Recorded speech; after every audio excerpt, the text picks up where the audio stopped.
Baik, selamat pagi jemaat yang saya kasih dalam Tuhan Yesus Kristus. Kita akan lanjutkan materi kita masih di Armageddon.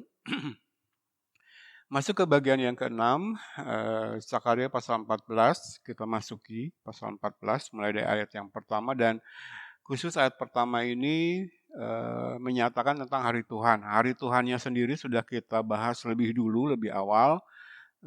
Dan saya tidak akan mengulang panjang lebar, tapi sekali lagi di kitab Zakaria hanya mencatatnya secara eksplisit di satu ayat yaitu 14 ayat yang pertama ya, hari Tuhan ini. Nah, perpindahan dari pasal 13 ke pasal 14 terakhir sebelum saya seling dengan materi yang agak berbeda, saya sudah sampaikan bagian ini peralihan dari pasal 13 ke pasal 14 khususnya dua ayat terakhir ya. Ayat 8 dan ayat 9 di mana ayat 8 menyatakan 2/3 bangsa Yahudi dibinasakan, Tuhan izinkan dibinasakan. Lalu ayat yang ke-9 pemurnian sepertiga sisa-sisa untuk kemudian Tuhan pulihkan masuk ke dalam kerajaan 1000 tahun damai. Nah, ayat 8 dan ayat 9 sebagai ayat terakhir di pasal 13, inilah yang kemudian akan dielaborasi, diterangkan atau dipaparkan lebih detail dalam pasal ke-14. Jadi jemaat ketika membahas pasal 14, tanamkan di pikiran bahwa apa yang dituliskan dalam pasal 14 itu merupakan paparan lebih detail tentang ayat 8 dan 9 ya. Kejadian Armageddon sendiri, penghakiman, pendisiplinan, di mana Allah membinasakan bahkan 2/3 dari Israel, umat pilihannya, tapi sesuai perjanjian dengan Abraham, Allah oleh kasih karunia-Nya menyisakan sepertiga untuk kemudian dipulihkan dan lewat sepertiga inilah perjanjian Allah dengan Abraham digenapi ya. Jadi masuk ke pasal 14 merupakan paparan lebih detail dari pasal 13 ayat 8 dan 9. Ini skimnya atau kejadiannya Armageddon, hari Tuhan, hari penghakiman. Sekali lagi kalau kita mendengar ungkapan hari Tuhan itu esensinya adalah penghakiman ya, ketika Allah menghadapi manusia untuk mengadakan perhitungan dengan orang-orang yang tidak menerima dia, melawan dia, memusuhi dia, membenci dia dalam segala bentuknya. Dan wujud nyatanya saat itu nanti lewat pimpinan antikristus, pasukan multinasional akan menyerbu Israel dan Yerusalem. Kita lihat latar belakangnya, garis besarnya dalam cakupan bagian lain teks yang mungkin selama ini belum saya singgung ya. Saya akan bacakan. Sebelum pertobatan Israel sebagai bangsa, 12 ayat 10 sampai 13 ayat 1 Zakaria, Israel akan membuat perjanjian dengan Mesias palsu. Daniel 9 ayat 27 menuliskan ini, yang disebut sebagai gembala yang pandir. Kita sudah belajar panjang lebar ya, atau antikristus. Di tengah-tengah 7 tahun perjanjian, antikristus akan melanggar perjanjian itu dan menuntut Israel menyembah hanya kepada dia. Ingat ya, dia akan menajiskan bait Allah. Yang ketiga nanti menghentikan ibadah Yahudi di bait Allah, lalu menajiskannya dengan mendirikan patung dirinya dan memerintahkan seluruh dunia menyembah dia. Jadi dia mendeklarasikan dirinya sebagai Allah. Daniel 9 ayat 24 sampai 27, lalu dalam Olivet Discourse, Yesus menyinggungnya dalam Matius 24 ayat 15, sementara lebih panjang lebar 2 Tesalonika 2 ayat 3 dan 4 menuliskannya ya. Ketika Israel menolak untuk menyembah antikristus, pasukan bangsa-bangsa dunia yang sudah ada dalam pimpinan atau pengaruh antikristus akan berkumpul untuk menyerang dengan klimaks pengepungan besar-besaran atas Yerusalem dan terjadinya perang Armageddon di Bukit Megiddo ya. Sekali lagi Armageddon, kata ini berasal dari Har Megiddo. Har itu bukit, lalu Megiddo itu nama tempat. Ya nanti kita lihat lebih tepat lokasinya melalui peta ya. Ini ada di Wahyu pasal 19, peperangan Harmagedon, deskripsinya secara lengkap. Segera setelah Tuhan memenangkan peperangan, dicatat dalam Wahyu 19 ayat 16, akan datang pemulihan penuh atas Israel sebagaimana dinubuatkan dalam teks Alkitab berikut dalam Perjanjian Lama. Saya tidak akan sebutkan. Silakan jemaat nanti dalam catatan buka dan baca di rumah masing-masing. Nah, barulah kita masuk ke pasal 14 ayat yang pertama. Saya akan bacakan dulu. Sesungguhnya akan datang hari yang ditetapkan Tuhan, maka jarahan yang dirampas daripadamu akan dibagi-bagi di tengah-tengahmu. Penjelasannya, hari yang ditetapkan Tuhan adalah hari Tuhan yang mengungkapkan saat dicurahkannya murka Tuhan yang luar biasa terhadap orang-orang berdosa. Sekali lagi saya tidak akan bahas panjang lebar tentang hari Tuhan karena kita sudah bahas di awal. Lihat catatan di episode kelima ya kalau lihat video kita di YouTube. Ditekankan di sini, hari Tuhan mengungkapkan saat dicurahkannya murka Tuhan yang luar biasa ya, the ultimate wrath of God. Jadi kalau kita belajar tentang murka Allah, cemburu Allah, api murka Allah gitu, hal-hal yang mengerikan dari Allah tentu saja bagi orang berdosa, bagi orang-orang yang tidak mengenal Dia, bagi orang-orang yang melawan, memberontak kepada Dia. Saat Armageddon inilah puncaknya Tuhan tumpahkan gitu ya. Gak main-main ketika Allah mengangkat tangan melawan manusia ya. Dulu kita dengar cerita bagaimana ketika Allah mengangkat tangan, mengacungkan tangan, membela Israel, melawan Mesir, Mesir pun dibinasakan ya. Puncaknya di Laut Merah kan. Ketika pasukan Mesir di bawah Firaun mencoba mengejar rombongan Israel, mereka dijebak di tengah-tengah Laut Merah yang sempat Tuhan keringkan. Kita sudah belajar ya, nanti ini akan Tuhan lakukan atas Sungai Eufrat ya. Sungai Eufrat akan Tuhan keringkan sehingga Israel sisa-sisa akan melewatinya untuk kembali ke tanah miliknya, pusakanya yang diberikan Tuhan kepada mereka. Tapi bangsa-bangsa pimpinan pasukan multinasional pimpinan antikristus pun bisa melewatinya, digiring oleh Tuhan masuk ke dalam penghakiman perang Armageddon ini. Ya, nah di sini tekankan murka Tuhan yang luar biasa terhadap orang-orang berdosa ya. Saya ingin jemaat garis bawahi ini bahwa siapapun kalau dia orang berdosa maka dia akan menghadapi murka Tuhan. Puncaknya di hari Tuhan tentu saja.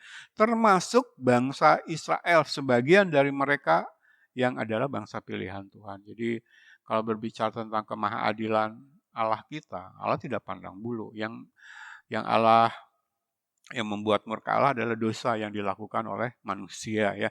Jadi siapapun manusianya, bahkan 2/3 dari bangsa Israel yang dibilang sebagai bangsa pilihan Allah pun harus menghadapi murka Tuhan di hari Tuhan nanti ya. Nah, tentang hari Tuhan sekali lagi saya tidak akan bahas panjang lebar, tetapi saya ingin membuka satu ayat saja pagi hari ini untuk memperkaya wawasan kita, apa yang Tuhan wahyukan, apa yang Tuhan nyatakan dalam Alkitab mengenai hari Tuhan ya. Ini ayatnya Yesaya 2 ayat 12 saya akan bacakan. Sebab Tuhan semesta alam menetapkan suatu hari untuk menghukum semua yang congkak dan angkuh serta menghukum semua yang meninggikan diri supaya direndahkan. Ya. Inti kekristenan saya sudah ulang beribu-ribu kali, hiperbola tentu saja. Artinya saya sudah kehilangan hitungan. Seingat saya dalam setiap pelajaran khotbah yang saya sampaikan, saya selalu tekankan bagian manapun yang dipelajari dari Alkitab, inti dari teologi yang benar adalah membuat manusia tersungkur di hadapan Allah. Itu inti penyembahan, proskuneo ya. Banyak orang Kristen sekarang memperkatakan penyembahan tapi tidak mengerti apa inti dari penyembahan. Proskuneo itu tersungkur di hadapan Allah. membuat kita merelakan ego kita dibakar di atas mezbah sebagai persembahan yang harum bagi Allah. Ya, itu yang memampukan kita tidak serupa dengan dunia, tetapi merelakan diri kita berubah oleh pembaharuan budi. Saya ulang-ulang terus. Karena Yesaya 2 ayat 12 menyatakan hari Tuhan, hari di mana murka Tuhan yang luar biasa dicurahkan terhadap orang-orang berdosa.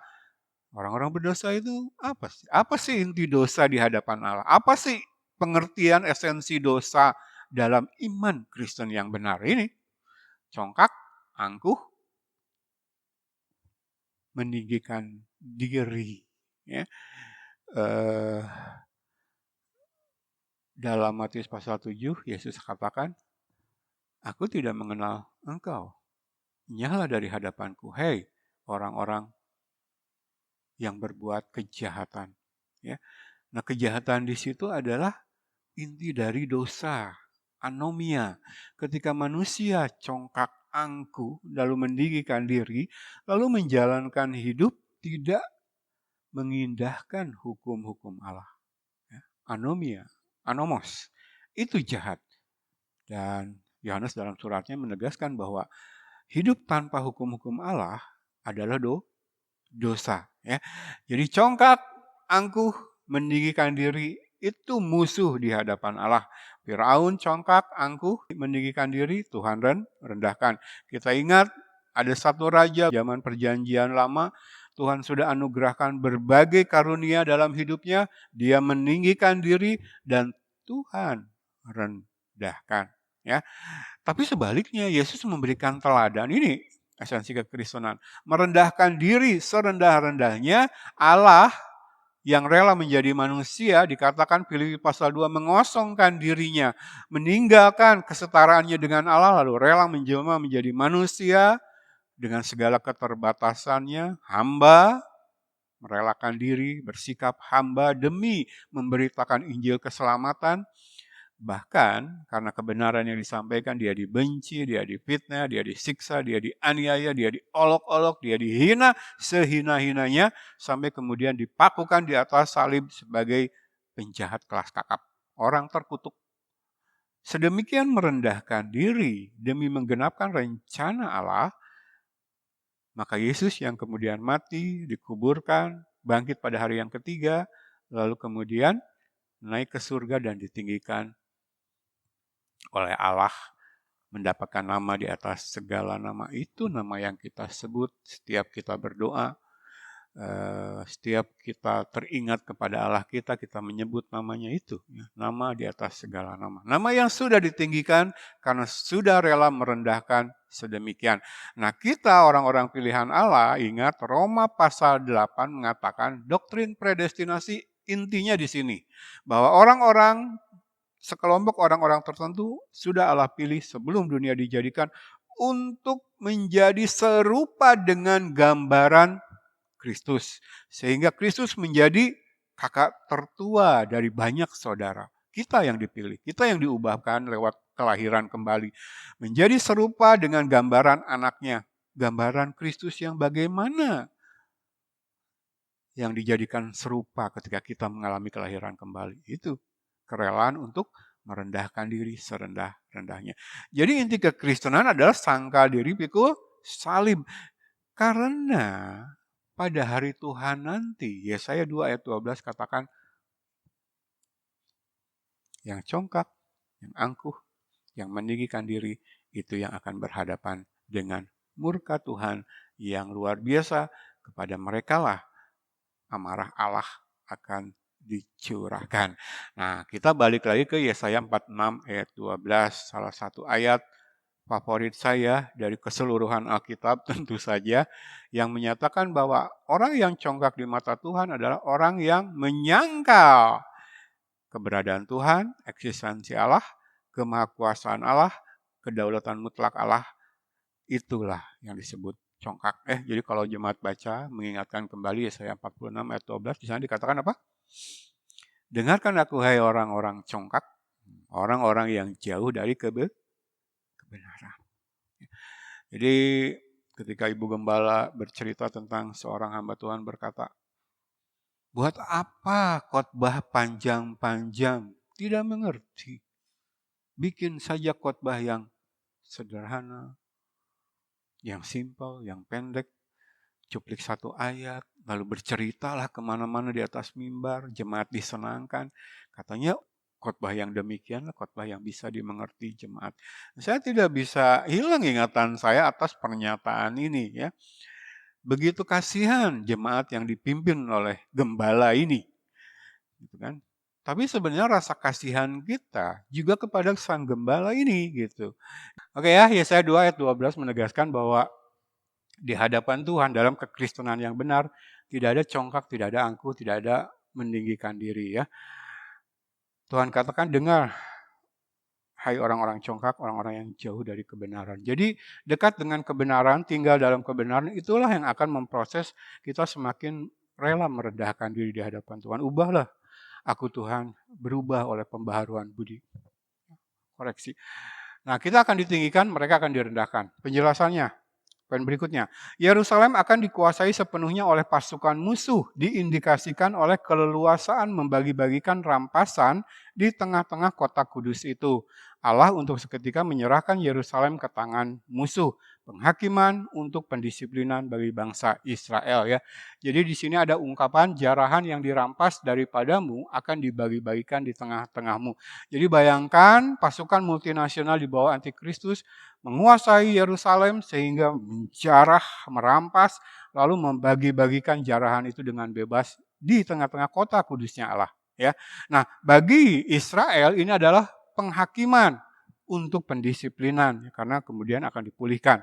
Poin terakhir, kejahatan dan kekejian ini yang dilakukan oleh bangsa-bangsa dunia di bawah antikris akan memicu murka Allah terhadap bangsa-bangsa dunia pada hari Tuhan. Yang saya pakai ungkapan pemimpin-pemimpin dunia ini dengan pasukannya digiring masuk kepada Armageddon, tapi di sanalah murka Tuhan akan dicurahkan. Jadi kejahatan dan kekejian yang dilakukan oleh bangsa-bangsa dunia ini akan memicu murka Allah terhadap bangsa-bangsa dunia pada hari Tuhan. Ini bagi mereka penghakiman untuk penghukuman. Jadi pastikan posisi kita ada di sini, bangsa pilihan. Kita akan dihakimi atas dosa yang kita lakukan, tapi itu adalah pendisiplinan Allah supaya kita bertobat. Tetapi kalau kita ada di kelompok yang kedua, maka pada hari Tuhan nanti penghakiman adalah untuk penghukuman ya.